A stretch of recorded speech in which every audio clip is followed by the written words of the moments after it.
नमस्कार साथियों, Praveen study classes के यूट्यूब चैनल में आप सभी का स्वागत है। मेरे प्यारे साथियों, आज हम लोग एक नए सेट के साथ उपस्थित हुए हैं। मेरे प्यारे साथियों, जो 68वीं बीपीएससी और आने वाले बीएससी सीजीएल 3 बीपीएससी असिस्टेंट मतलब बीपीएससी सहायक और सिविल कोड को मद्देनजर में रख करके बहुत ही इंपॉर्टेंट सेट तैयार किया गया है, जो एग्जाम पॉइंट ऑफ व्यू से बहुत ही महत्वपूर्ण है। तो मेरे प्यारे साथियों, यदि आप चैनल पर नए हैं तो चैनल को सब्सक्राइब कर दीजिए, साथ ही साथ बेल आइकन को भी प्रेस कर दीजिए और दोस्तों को शेयर करना ना भूलिए। मेरे प्यारे साथियों, यदि आप मेरे साथ प्रैक्टिस सेट बनाते हैं तो इंडिया और वर्ल्ड दोनों का मैप साथ में रखिए, बहुत ही आपको हेल्प करेगा, मदद करेगा।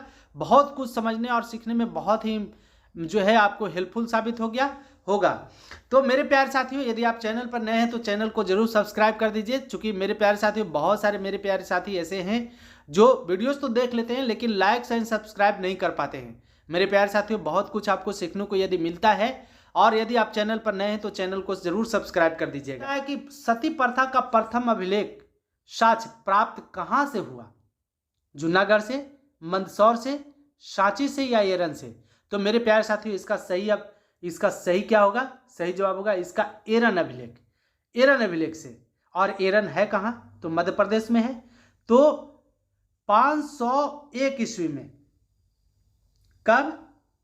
510 में, 501 नहीं 510 ईस्वी में गुप्त शासक भानुगुप्त के एरन अभिलेख से सती प्रथा का सबसे पहला उल्लेख मिलता है। 510 ईस्वी में गुप्त शासक भानुगुप्त के एरन अभिलेख से सती प्रथा का प्रथम अभिलेख साक्ष्य प्राप्त होता है कि सबसे पहले यही बताया था, यही पता चला था कि सती प्रथा पहले थी। पतियों के मरने के बाद उसकी चिता पर पत्नी भी जो है सती हो जाती थी। जब अब उसके पति का जब सारा मतलब जब लकड़ी सजाया जाता था और उनको जब जलाया जाता था, उसमें पत्नी को भी उस पर बैठा दिया जाता था। बताइए कितनी बड़ा विडंबना थी। यदि किसी व्यक्ति को जिंदे ऐसा किया जाए तो क्या लगेगा। तो इसी के खिलाफ में सती प्रथा को अंत किए लॉर्ड विलियम बेंटिक, राजा राम मोहन राय की सहायता से 1828 में सती प्रथा का अंत किया गया, है ना। और ऐसा मना किया गया कि अब जो है, अब के बाद जो भी पति मरेंगे उसकी पत्नी जो है अब उनके साथ जिंदा नहीं जलेंगे। तो याद रखिएगा, ये भी बहुत इंपॉर्टेंट है। चलिए नेक्स्ट प्रश्न देखते हैं। कहता है कि प्राचीन भारतीय इतिहास में प्रसिद्ध कालिदास के संबंध में निम्नलिखित में से कौन से कथन असत्य हैं? कौन सा कथन असत्य है? तो देखते हैं। पहला है, गुप्त शासक चंद्रगुप्त विक्रमादित्य, जिसको चंद्रगुप्त द्वितीय भी कहते हैं, के दरबारी कवि थे। कौन? कालिदास, बिल्कुल दरबारी कवि थे।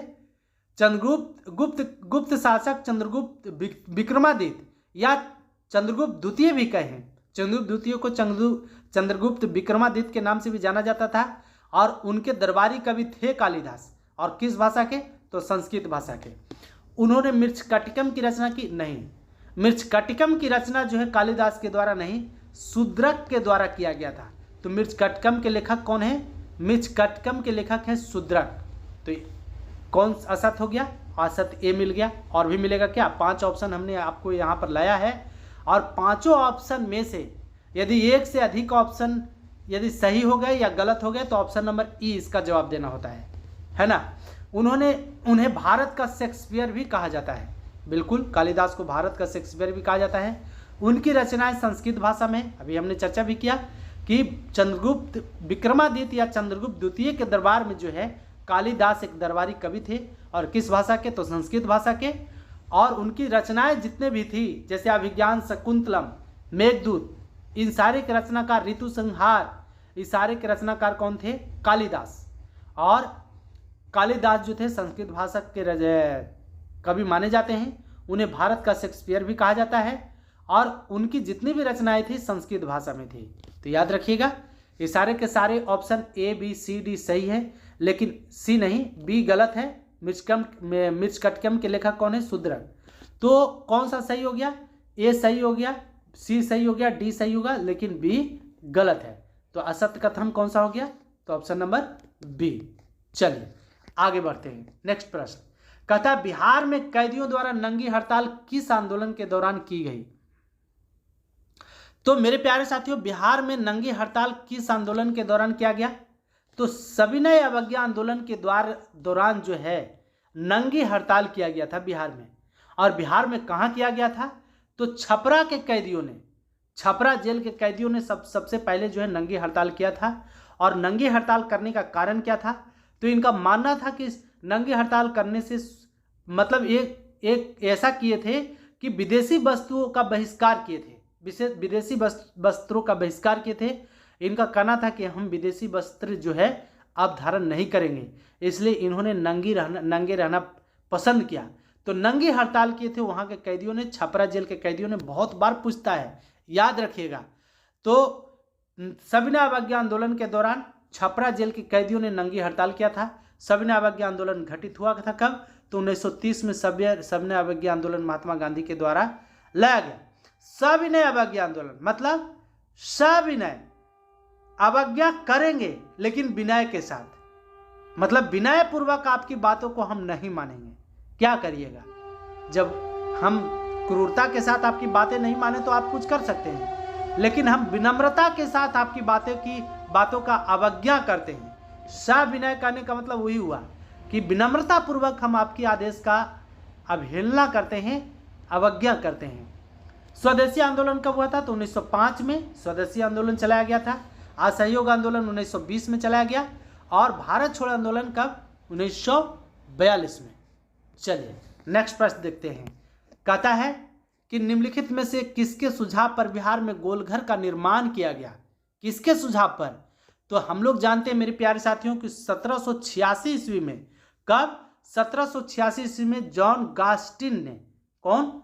जॉन गास्टिन, याद रखिएगा, जॉन गास्टिन। जॉन गास्टिन ने जो है, ये स है, जॉन गास्टिन महोदय ने सर जॉन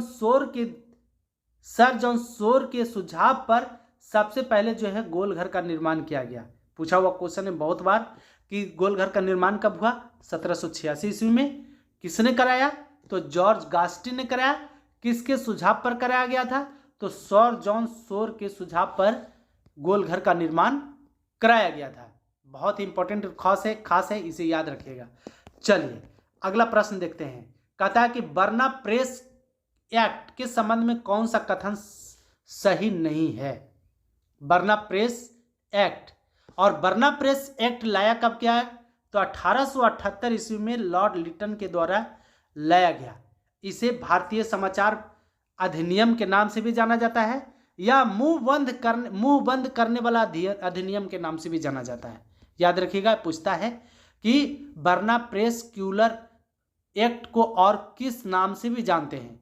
तो भारतीय समाचार प्रेस अधिनियम या मुंह बंद करने वाला अधिनियम भी इसको कहते हैं। तो 1878 ईस्वी में लॉर्ड लिटन के द्वारा लाया गया था। बहुत ही क्रूर था। उनका मानना था कि भारतीय समाचार पत्र या पत्रिकाएं जो है ये अंग्रेजी भाषा में निकलनी चाहिए, क्योंकि उस समय बहुत सारे भारतीय जो थे अंग्रेजी नहीं समझते थे, नहीं पढ़ते थे। ये अंग्रेजों का देन है कि आज हम लोग अंग्रेजी पढ़ते हैं, समझते हैं, बोलते हैं, है ना। तो हिंदी माध्यम में निकलता था। तो चलिए जानते हैं हम लोग एक एक करके कौन सा कथन सही नहीं है। यह एक्ट 1878 में लॉर्ड लिटन के समय में लाया गया, बिल्कुल अभी हमने बताया भी। दूसरा कहता है कि इस अधिनियम को मुंह बंद करने वाला अधिनियम भी कहा जाता है, ये भी हमने बोला अभी। फिर कहता है अमृत बाजार पत्रिका जो शिशिर कुमार घोष के द्वारा निकाला जाता था, रातों रात बांग्ला से हिंदी भाषा में परिवर्तित हो गई। नहीं, ये बर्ना प्रेस क्यूलर एक्ट के डर से जो इनके द्वारा निकाला गया था, कौन? अमृत बाजार पत्रिका। कौन सा? अमृत बाजार पत्रिका जो है,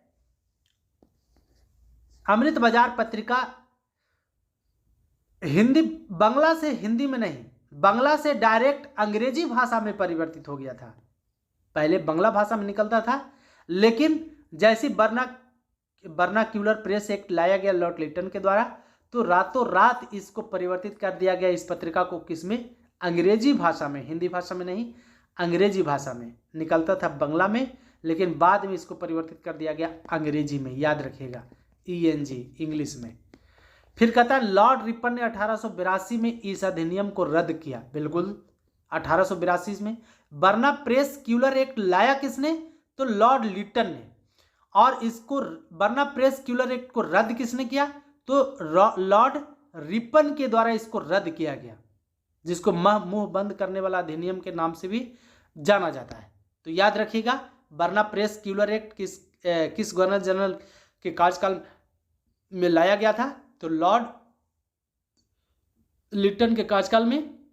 और बर्ना प्रेस क्यूलर एक्ट को समाप्त किसने किया? तो लॉर्ड रिपन ने समाप्त किया। चलिए नेक्स्ट देखते हैं। नेक्स्ट प्रश्न कहता कि प्रतीक मुद्रा का चलन किस मध्यकालीन शासक ने आरंभ किया? प्रतीक मुद्रा कहने का मतलब जो आज हम लोग टोकन करेंसी मतलब सांकेतिक मुद्रा, प्रतीक मुद्रा कहें या सांकेतिक मुद्रा कहें, तो प्रतीक मुद्रा या सांकेतिक मुद्रा किसके द्वारा चलाया गया था? तो एमबीटी के द्वारा। एमबीटी कहने का मतलब मोहम्मद बिन तुगलक के द्वारा जो है सांकेतिक मुद्रा, मतलब ऑप्शन नंबर सी, ई पर टिक मत समझ जाइएगा, ऑप्शन नंबर सी इसका सही जवाब होगा। एमबीटी के द्वारा सांकेतिक मुद्रा या प्रतीक मुद्रा या टोकन करेंसी चलाया गया था। किसके द्वारा? एमबीटी के द्वारा। एमबीटी मतलब मोहम्मद बिन तुगलक को जो है हम लोग किस नाम से जानते हैं? तो रक्त पिपासु के नाम से भी जाना जाता है। ये बहुत ही विद्वान, पढ़ा लिखा, मध्यकाल में जितने भी शासक हुए उन सभी में सबसे ज़्यादा विद्वान और पढ़ा लिखा शासक था एमबीटी, याद रखिएगा, है ना। सर्वाधिक योग और सुजोग शासक था। और बर्नी के अनुसार जो है एमबीटी तांबे के सिक्के चलाए और फरिश्ता के अनुसार कांसे का सिक्का। याद रखिएगा, बर्नी के अनुसार तांबे का सिक्का चलाया और जो है फरिश्ता के अनुसार, फरिश्ता एफ से लिख दिया फरिश्ता, बी से लिखिया बर्नी, तो बर्नी के अनुसार कांसे का मुद्रा इन्होंने चलाया था। किसका? कांसे का। तो बर्नी के अनुसार, फरिश्ता के अनुसार कांसे की मुद्रा एमबीटी के द्वारा चलाया गया, जबकि बर्नी के अनुसार तांबे की मुद्रा चलाया गया। याद रखिएगा, एमबीटी को रक्त पिपासु के नाम से भी जाना जाता है ना, स्वप्नशील के नाम से भी जाना जाता है और पागलपन के नाम से भी इसको जाना जाता है। तो दूसरी बात, इन्होंने राजधानी जो है दिल्ली से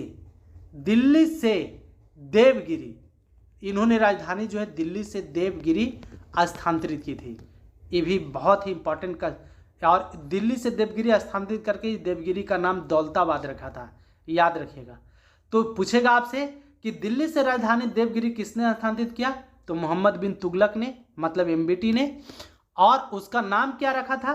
तो तुगलकाबाद। क्या? तुगलकाबाद, याद रखिएगा,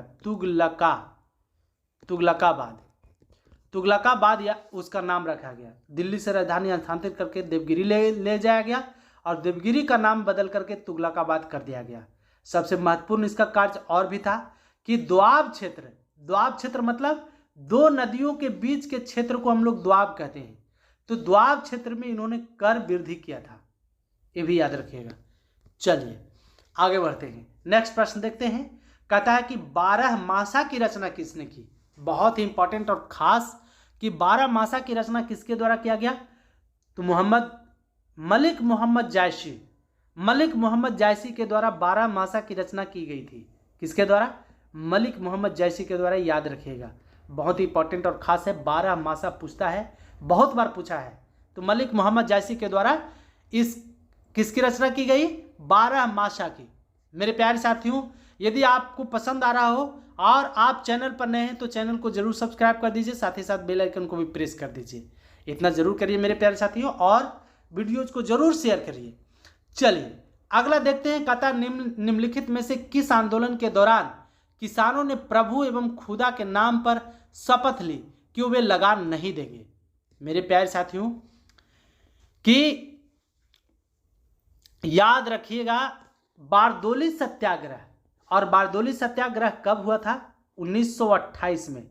बारदोली सत्याग्रह के दौरान किसानों ने प्रभु एवं खुदा के नाम पर शपथ ली कि वे लगान नहीं देंगे।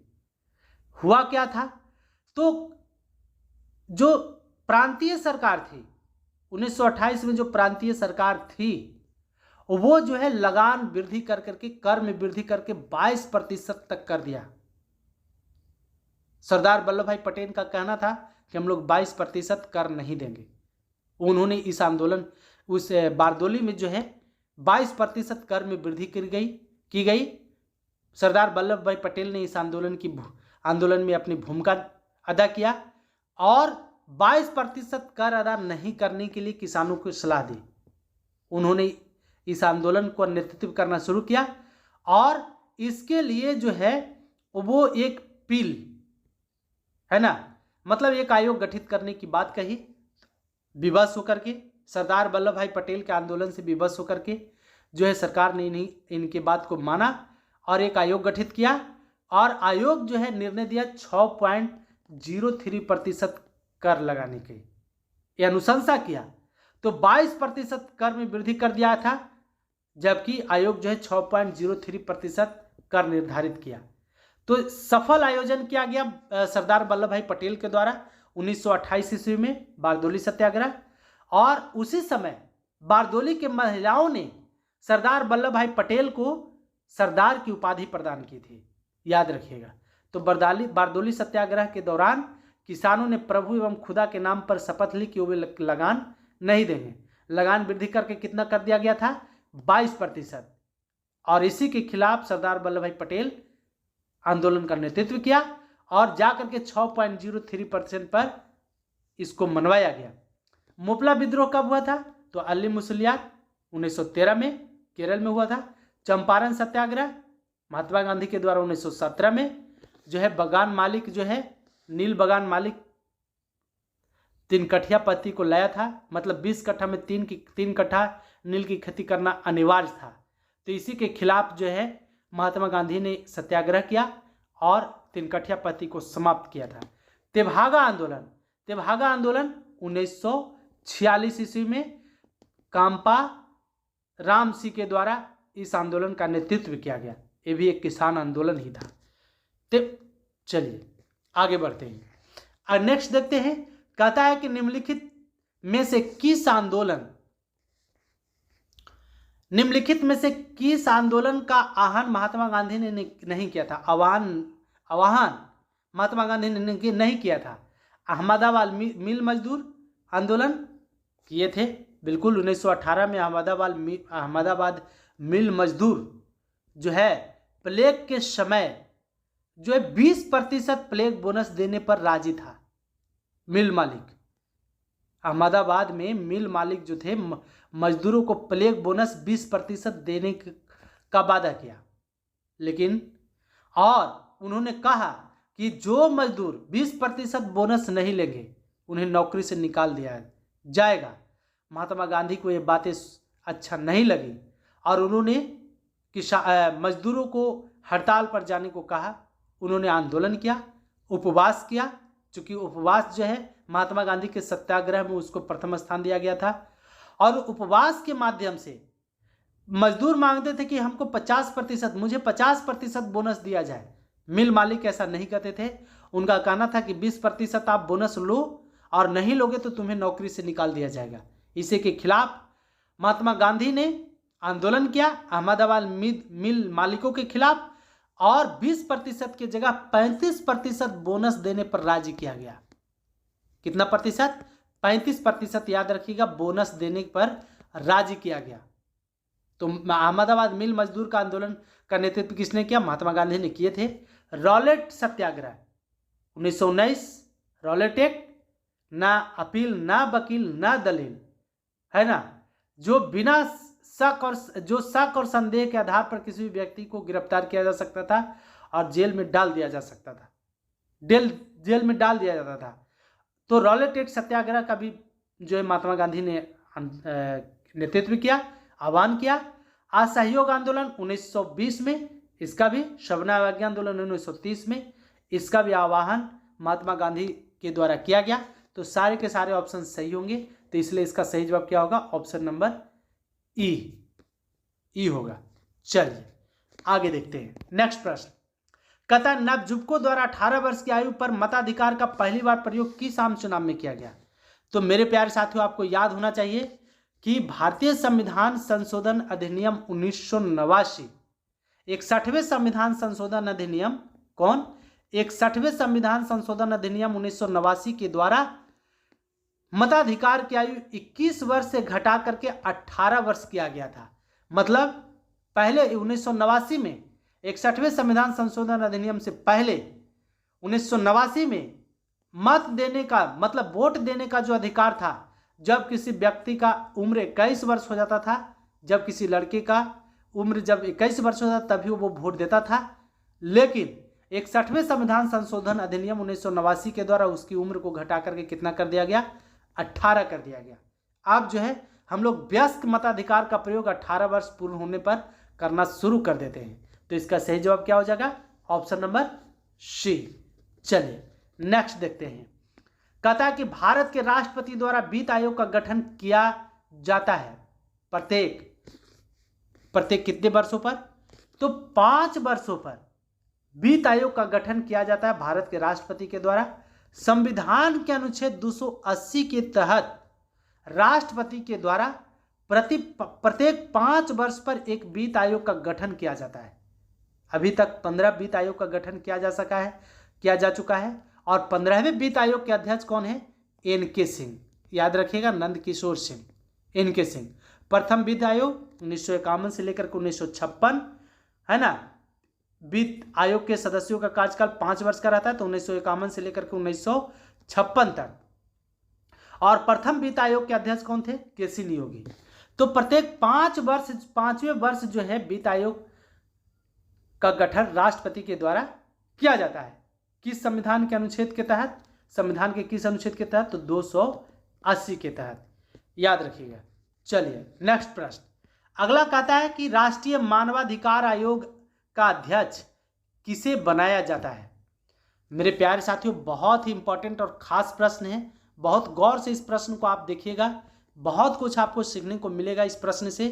कहता है कि राष्ट्रीय मानवाधिकार आयोग का अध्यक्ष किसे बनाया जाता है। सबसे पहले तो ये जानिए कि राष्ट्रीय मानवाधिकार आयोग संवैधानिक निकाय है कि सांविधिक निकाय है। सांविधिक, 2 तरह की बातें हम आपको आज सिखाएंगे। सांविधिक क्या होता है और संवैधानिक क्या होता है। सांविधिक कहने का मतलब जिसका वर्णन जिस समय संविधान लिखा रहा था, जिसको लिखने में 2 वर्ष 11 महीना और 18 दिन लगे थे, डॉक्टर भीमराव अंबेडकर के द्वारा इसे लिखा गया था, तो उसमें इसका वर्णन नहीं था राष्ट्रीय मानवाधिकार आयोग का। 1993 में एक अधिनियम के द्वारा राष्ट्रीय मानवाधिकार आयोग, national human right commission, national human right commission NHRC का गठन 1993 में संविधान में संशोधन करके किया गया है ना। तो एक सांविधिक आयोग है, ये संवैधानिक नहीं है, सांविधिक। मतलब बाद में इसमें संविधान में संशोधन करके इस आयोग का गठन किया गया। एक बात। दूसरी बात देखिए, दूसरी बात हम लोग को जानना है कि इसमें 6 सदस्य होते हैं, जिसमें एक अध्यक्ष और 5 सदस्य होते हैं। अध्यक्ष कौन होंगे, तो सुप्रीम कोर्ट के किसी भी सेवानिवृत्त मुख्य न्यायाधीश या न्यायाधीश, जो भी सुप्रीम कोर्ट के न्यायाधीश, मुख्य न्यायाधीश, सेवानिवृत्त मुख्य न्यायाधीश हैं, या कोई भी न्यायाधीश जो सुप्रीम कोर्ट में न्यायाधीश जो है का कार्य किए हैं, न्यायिक कार्य किए हैं, वो मानवाधिकार आयोग के अध्यक्ष हो सकते हैं। पहला। 5 सदस्य और कौन होंगे, तो एक होगा सुप्रीम कोर्ट के कोई भी सेवानिवृत्त या कार्यरत न्यायाधीश। दूसरा कि उच्चतम न्यायालय के कोई भी मुख्य न्यायाधीश या अन्य न्यायाधीश। तो 2 सदस्य यहां, एक अध्यक्ष हो गए, 3 गो, और 3 जो है 3 ऐसे व्यक्ति की नियुक्ति की जाती है जो मानवाधिकार के संबंध में विशेष अनुभव रखते हैं या जो विशेष ज्ञाता होते हैं। तो 6 सदस्यीय ये निकाय है, ये आयोग है, जिसमें एक अध्यक्ष, 5 अन्य सदस्य होते हैं। कौन कौन होते हैं ये भी हमने समझाया आपको। अब देखिए, इनके सदस्यों का कार्यकाल जो होता है 3 वर्ष या 70 वर्ष की आयु, जो दोनों में से पूरा पहले कर लेंगे उसी के तहत ये रिटायर हो जाएंगे। और रिटायर होने के बाद दोबारा ये मानवाधिकार आयोग के अध्यक्ष और सदस्य नियुक्त होने लायक रहेंगे, लेकिन किसी दूसरे संस्था में कार्य नहीं कर सकते हैं। तो आपसे यदि प्रश्न पूछे कि मानवाधिकार आयोग के अध्यक्ष या सदस्यों का कार्यकाल कितने वर्ष का होता है, तो 3 वर्ष याद रखिएगा या 70 वर्ष की उम्र, दोनों में से जो पूरा करे, है ना। तो दोनों में से जो पहले पूरा कर देगा उसी के तहत ये रिटायर हो जाएंगे और पुनः ये दोबारा जो है निर्वाचित हो सकते हैं। बहुत ही इंपॉर्टेंट और खास था। चलिए, मुझे पूर्ण उम्मीद है कि आपको समझ में आया होगा। अगला है, कहता है कि केंद्र एवं राज्य के बीच वित्तीय विवादों के निपटारे हेतु मुख्य एजेंसी कौन है? सर्वोच्च न्यायालय, कानून एवं न्याय मंत्रालय, वित्त मंत्रालय या वित्त आयोग? तो कौन है? तो मेरे प्यारे साथियों, इसका सही जवाब होगा सर्वोच्च न्यायालय। सर्वोच्च न्यायालय संविधान के अनुच्छेद 138 के तहत, किसके तहत? संविधान के अनुच्छेद 138 के तहत जो है केंद्र एवं राज्यों के बीच वित्तीय विवादों या किसी भी प्रकार का विवाद, वित्तीय विवाद को लेकर ही नहीं, कोई भी विवाद यदि दोनों के बीच होती है तो इसका निर्णय संविधान के अनुच्छेद 133 के तहत सर्वोच्च न्यायालय देगा और उसका निपटारा करेगा, याद रखिएगा। चलिए नेक्स्ट प्रश्न, कहता है कि स्वायत्त शासन की इकाई के रूप में ग्राम पंचायतों के गठन का प्रावधान संविधान के किस अनुच्छेद में है? तो किस अनुच्छेद में? अनुच्छेद 39, अनुच्छेद 40, अनुच्छेद 42 या अनुच्छेद 45? तो मेरे प्यारे साथियों, ग्राम पंचायतों का गठन संविधान के अनुच्छेद 40 के तहत किया गया है ना। और इसका वर्णन संविधान के 7वीं अनुसूची में जो है ये कहा गया है कि राज्य सरकार जो है इस पर कानून बना सकता है और एक स्वायत्त संस्था का निर्माण कर सकता है। और भारतीय संविधान के 9वीं अनुसूची में इस पर जो है 243 के क से लेकर 243 के न तक लगभग 16 अनुच्छेदों का वर्णन मिलता है ना। तो संविधान की 11वीं अनुसूची के तहत पंचायती राज का गठन किया गया बलवंत राय मेहता समिति की सिफारिश पर। संविधान की 12वीं अनुसूची में नगरपालिका का वर्णन मिलता है। अब देखिए और भी अनुच्छेद दिख रहे हैं। अनुच्छेद 39, तो अनुच्छेद 39 को हम लोग तीन भाग में बांटते हैं और 3 भागों में प्रत्येक भाग को हम लोग याद करेंगे। देखिए प्रत्येक अनुच्छेद के बारे में हम थोड़ा सा डिटेल से चर्चा कर लेते हैं। पहला कहता है कि समान न्याय, अनुच्छेद 39 के क में वर्णन मिलता है। 39 के क कहें या ये कहें, तो ये में वर्णन है कि समान न्याय और निःशुल्क विधिक सहायता, समान कार्य के लिए समान वेतन की व्यवस्था इसी में है। 39 के ख कहें या 39 के बी कहें, इसमें क्या है? कमेंट बॉक्स में आप छापिए। 39 के बी में क्या है? इसके सी में, मतलब 39 के ग में जो है, 39 के ग में धन का समान वितरण की व्यवस्था की गई है। तो हम लोग समझ गए 39 से संबंधित। क ख याद आप लिखना है आपको। ग में धन का समान वितरण। अनुच्छेद 41 के तहत किसी भी व्यक्ति को लोक सहायता पाने का अधिकार है। जैसे इंदिरा गांधी पेंशन योजना, जो हम लोग वृद्धा पेंशन योजना, इंदिरा आवास योजना, ये सारे के सारे जो हम लोग पा रहे हैं ये लोक सहायता है। तो लोक सहायता पाने का अधिकार अनुच्छेद 41 में। अनुच्छेद 42 में प्रसूति सहायता का उपबंध। अनुच्छेद 43 में, अनुच्छेद 43 को भी 2 भागों में बांटे हम लोग। तो अनुच्छेद 43 में 2, एक है कि कर्मकारों के लिए कुटीर उद्योगों का प्रोत्साहन और दूसरा जो है सहकारी संस्थाओं का बढ़ावा देना, ये 2। 44 में एक समान नागरिक यूनियन सिविल कोड, एक समान नागरिक संहिता, अनुच्छेद 44 में। अनुच्छेद 45 में क्या है? तो सभी बच्चों को निःशुल्क एवं अनिवार्य शिक्षा उपलब्ध कराना है। चलिए इस प्रश्न से हम लोग सारे बातें सीख गए, आगे बढ़ते हैं। अगला प्रश्न कहता है कि मानक मध्याह्न रेखा एवं कर्क रेखा आपस में कहाँ प्रतिच्छेद करती है? तो कहाँ प्रतिच्छेद करती है? उड़ीसा में, छत्तीसगढ़ में, झारखंड में या मध्य प्रदेश में? तो मेरे प्यारे साथियों इस प्रश्न का सही जवाब क्या होगा? तो 82.5 डिग्री और कर्क रेखा 23.5 डिग्री, ये दोनों जो है छत्तीसगढ़ में आपस में विभाजित करते हैं और हम लोग जानते हैं कि 82.5 डिग्री से 5 होकर 5 राज्य गुजरता है। कौन? आंध्र प्रदेश, उत्तर प्रदेश, मध्य प्रदेश, छत्तीसगढ़ और उड़ीसा। ये 5 राज्य जो है से होकर के 82.5 डिग्री क्रॉस करती है। और 23.5 डिग्री कर्क रेखा जो है भारत के 8 राज्यों से। मित्र पर गमछा झार, बहुत दिनों से आप चर्चा भी करते होंगे। क्या? मित्र पर गमछा झार, मित्र पर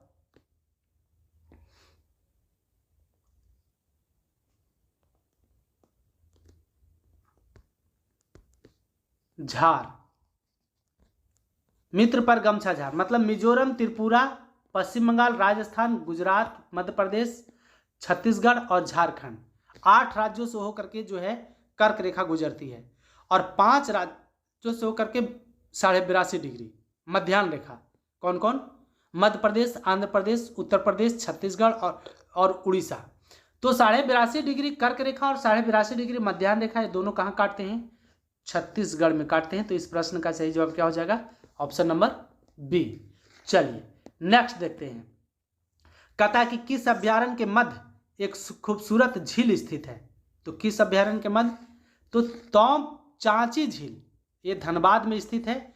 तोम चांची झील के मध्य जो है एक खूबसूरत जो है झील स्थित है। और कैमूर बिहार में है। उदयपुर अभ्यारण्य बहुत बार पूछा हुआ है। उदयपुर अभ्यारण्य जो है बिहार के उदयपुर जिला में है। और लावालैंग अभ्यारण्य जो है ये झारखंड के रांची में स्थित है, याद रखिएगा। आगे बढ़ते हैं। नेक्स्ट प्रश्न कहता है कि बंदरगाहों का उत्तर से दक्षिण सही क्रम कौन है? तो अब चलिए यहां पर आपको मैप की आवश्यकता पड़ेगी। हमने आपको बताया भी था कि यदि आपके पास मैप है तो बहुत ही मदद मिलेगा आपको, बहुत ही सुविधा होगी। तो क्या करेंगे? तो बंदरगाहों का उत्तर से दक्षिण क्रम में सही सजाइए। तो कौन हो जाएगा? सबसे उत्तर में कौन हो जाएगा? तो विशाखापत्तनम। विशाखापत्तनम, देखिए ऑप्शन नंबर डी मिल रहा है। विशाखापत्तनम आंध्र प्रदेश में, मछलीपट्टनम जो है आंध्र प्रदेश में, और चेन्नई और तूतीकोरिन ये दोनों जो है तमिलनाडु में है। तो तमिलनाडु नीचे में हो गया। विशाखापत्तनम और मछलीपट्टनम ये दोनों जो है आंध्र प्रदेश में, तो आंध्र प्रदेश ऊपर हो गया। तो ये उत्तर में हो गया। तो उत्तर से दक्षिण क्रम में कह रहा है। तो उत्तर से दक्षिण क्रम में विशाखापत्तनम और मछलीपट्टनम दोनों आंध्र प्रदेश में जो कि उत्तर में है, और चेन्नई और तूतीकोरिन जो है ये दोनों तमिलनाडु में स्थित है जो दक्षिण में स्थित है। तो उत्तर से दक्षिण में सही क्रम क्या हो जाएगा? Option number D, Visakhapatnam, Machilipatnam, Chennai और तूतीकोरिन। चलिए नेक्स्ट देखते हैं। अगला प्रश्न है, कहता है कि भारतीय राज्यों में साक्षरता दर का सही क्रम घटते हुए अवरोही क्रम में, मतलब अवरोही क्रम में बताना है कि सबसे ज्यादा साक्षर कौन है, उसके बाद साक्षर कौन है, उसके बाद साक्षर कौन है। तो आप इसका सही जवाब दीजिए। केरल, गोवा, मिजोरम, त्रिपुरा। केरल, मिजोरम, गोवा, त्रिपुरा, है ना? केरल, मिजोरम, त्रिपुरा, गोवा, या केरल, त्रिपुरा, मिजोरम, गोवा। तो मेरे प्यारे साथियों आपको याद होना चाहिए कि सबसे ज्यादा साक्षर जिला जो है केरल है, और केरल में 94% साक्षरता दर है। कितना है? 94%। जबकि मिजोरम दूसरे स्थान पर है, और मिजोरम में साक्षरता दर जो है 91.3% मिजोरम की साक्षरता दर है।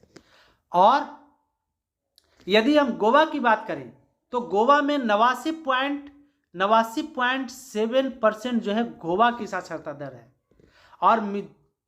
और त्रिपुरा की बात करें तो त्रिपुरा जो है, त्रिपुरा की साक्षरता दर जो है 87.75% किसका साक्षरता दर है तो त्रिपुरा की। तो याद रखिएगा, सबसे ज्यादा साक्षर गोवा, केरल, उसके बाद मिजोरम, तब गोवा, और उसके बाद त्रिपुरा। तो केमी-गोत्री याद रखिएगा, केमी-गोत्री, केरल, मिजोरम, गोवा, त्रिपुरा। आगे बढ़ते हैं। नेक्स्ट क्वेश्चन कहता है कि मकर रेखा इनमें से होकर नहीं गुजरती। अभी हमने आपको बताया कि मेरे प्यारे साथियों, यदि आप वर्ल्ड का मैप साथ में रखते हैं तो बहुत कुछ आपको सीखने को मिलेगा। तो देखिए, मैं इस प्रश्न का सही जवाब कौन होगा, तो आप ढूंढिए। Madagascar, tonga, Bolivia, Botswana. तो मेरे प्यारे साथियों, मकर रेखा से होकर नहीं गुजरती, मकर रेखा इनमें से किससे होकर नहीं गुजरती? तो बोलीविया और टोंगो से होकर नहीं गुजरती है, बाकी मेडागास्कर और बोत्सवाना से होकर गुजरती है। हमने इसको एक ट्रिक के माध्यम से याद किया है, शायद आपको नहीं याद हो, ये मेरा अपनी भाषा है। बोत्स मतलब बोत्सवाना, मोजा मोजाम्बिक, प्रा पराग्वे, ब्रा ब्राजील, नामीबिया मतलब बोलीविया, नामीबिया बोलीविया नहीं, नामीबिया, बोस मोजा प्राब्रा नामी फीका अफ्रीका, आस्ट्रेमेडा, आस्ट्रे मतलब Austria, Madagascar, chilli Argentina, chilli Argentina और चिली अर्जे मकर। तो इतना देश जो है कौन कौन? बोस मोजा प्राबरा नामीफिका आस्ट्रेमेडा चिली अर्जे मकर, मतलब इतने देशों से जो है मकर रेखा गुजरती है। बोत्सवाना से, मोजाम्बिक से, पराग्वे से, नामीबिया से, अफ्रीका से बोस मोजा प्राबरा नामीफिका, ऑस्ट्रिया से है ना, ऑस्ट्रेलिया नहीं, ऑस्ट्रिया में मेडागास्कर से, चिली से, अर्जेंटीना से और मकर, मतलब इतने देशों से होकर के मकर रेखा गुजरती है। तो याद रखिएगा। तो इस प्रश्न का सही जवाब क्या हो जाएगा? ऑप्शन नंबर ई। तो मेरे प्यारे साथियों, ये तो थे आपके लिए मोस्ट इंपॉर्टेंट क्वेश्चन। आप देखिए एक और भी इंपॉर्टेंट प्रश्न आए हैं। बहुत आपको एग्जाम फाइट करने वाले प्रश्न आपको देखने को मिल रहे होंगे। इसी तरह के एग्जाम में देखने के प्रश्न मिलते हैं कि निम्नलिखित सागरों का पूर्व से पश्चिम सही क्रम बताइए। तो सही क्रम में बेरिंग, कैरिबियन सागर, लाल सागर, पीला सागर है। बेरिंग, कैरिबियन सागर, पीला सागर, लाल सागर है। अच्छा, 4 ही सागर है। तो याद रखेंगे हम लोग कि बेरिंग सागर के बाद आ जाएगा पीला सागर। कने है बेरिंग सागर। देखिए रूस और अलास्का इन दोनों के बीच सबसे पूर्व में जो है, आप जब देखेंगे तो बेरिंग जल संधि वहां पर मिलता है, उसी को बेरिंग सागर कहते हैं। तो बेरिंग सागर पूर्व से पश्चिम में हम लोग चलते हैं। मतलब पूर्व से पश्चिम कहने का मतलब इधर से हम लोग जो है इधर से इधर चलेंगे, है ना। तो बेरिंग सागर आपको यहां देखने को मिलेगा। पीला सागर जो है नीचे चले आइए, उत्तर कोरिया और दक्षिण कोरिया और चाइना, इन दोनों के बीच में पीला सागर आपको देखने को मिलेगा। कौन? पीला सागर। तो ये हो गया, सबसे पूर्व में हो गया बेरिंग सागर, उसके बाद पीला सागर। लाल सागर आप जानते हैं, हमने ट्रिक भी बताया है कि स्वेज भुलाती है। स्वेज नहर जो है भूमध्य सागर और लाल सागर को जोड़ती है ना। तो लाल सागर आपको यहाँ मिलेगी, स्वेज नहर जहाँ जोड़ती है, जो स्थमस है, स्थल संधि है, पिछले सेट में हमने चर्चा भी किया था। और उसके बाद कैरिबियन सागर, कैरिबियन देश आपको न्यूजीलैंड वगैरह देखने को मिले होंगे, आपको हमने बताया भी है। तो कैरिबियन सागर है। तो सबसे पूर्व में कौन हो गया? बेरिंग सागर, उसके बाद पीला सागर, लाल सागर अभी हमने बताया कि स्वेज नहर के आसपास भूमध्य सागर और लाल सागर दोनों को जोड़ता है स्वेज नहर। कैरिबियन सागर जो है आप अफ्रीका महादेश और उत्तरी अमेरिका दक्षिणी अमेरिका और उत्तरी अमेरिका, इन दक्षिणी अमेरिका के ऊपर में देखिएगा तो वहाँ पर कैरिबियन देश मिलते हैं, बहुत सारे देश। तो कैरिबियन सागर वहाँ मिलेंगे और सबसे पश्चिम में ये हो गया। तो इस प्रश्न का सही ऑप्शन क्या हो जाएगा? जवाब हो जाएगा ऑप्शन नंबर डी। चलिए नेक्स्ट देखते हैं अगला प्रश्न। अगला है, कहता है कि किस जंतु में सर्वाधिक पसलियां होती हैं? तो किस जंतु में? तो जो सबसे ज़्यादा लंबा होगा उसमें सबसे ज़्यादा पसली होगा। तो मेरे प्यारे साथियों कौन है? उड़नशील स्तनधारी, मगरमच्छ, कछुआ या सांप? तो सांप में सबसे ज़्यादा पसलियां होती है। किसमें? सांप में। तो याद रखिएगा ये वनडे क्वेश्चन है, सांप में ही सबसे ज़्यादा पसलियां होती है, बहुत इंपॉर्टेंट और खास है। तो मेरे प्यारे साथियों ये तो थे आपके लिए मोस्ट इंपॉर्टेंट 31 क्वेश्चन, जो एग्जाम पॉइंट ऑफ व्यू से बहुत ही इंपॉर्टेंट और खास था। मेरे प्यारे साथियों यदि आपको समझ में आया है और चैनल पर नए हैं तो चैनल को सब्सक्राइब कर दीजिए, साथ ही साथ बेल आइकन को भी प्रेस कर दीजिए और दोस्तों को शेयर करना ना भूलिए। चलिए मेरे प्यारे साथियों, अब हम मिलेंगे फिर एक नए सेट के साथ। तब तक आप इस प्रश्न को एकदम जो है घटोर जाइए, मतलब पी जाइए, याद कर दीजिए, है ना। और ऐसे ऐसे करेंगे हम लोग, हर एक सेट को बनाएंगे तो बहुत ही जो है एग्जाम में मज़ा आने वाला है। चलिए आज के लिए इतना ही, तब तक के लिए आप सभी को एक बार फिर से प्यार भरा नमस्कार।